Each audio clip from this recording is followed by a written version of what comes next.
השאלה אם אתה מוכן וערוך למקרים שיקראו לך ביציע ג' ראובן עטר הביתה? אתה, בבקשה. כן, ראובן עטר הביתה, הוא בבית.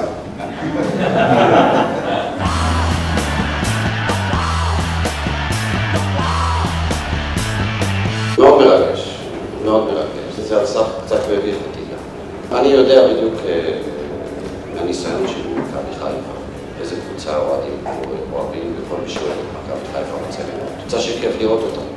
קבוצה שהאוהדים שישבו ביציע, הסתכלו על הקבוצה, הם שמחים לראות את הנחישות במשחק, את הלחץ, את ההצטרפות של שחקנים מאחור.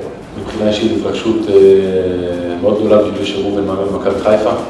אני חושב שכל מי שמזוהה עם המועדון וקרוב לקבוצה הזו ולמערכת חיכה ליום הזה שראובן יהיה המאמן בקבוצה. לגבי ההצטרפות לאירופה זה מה שקרה,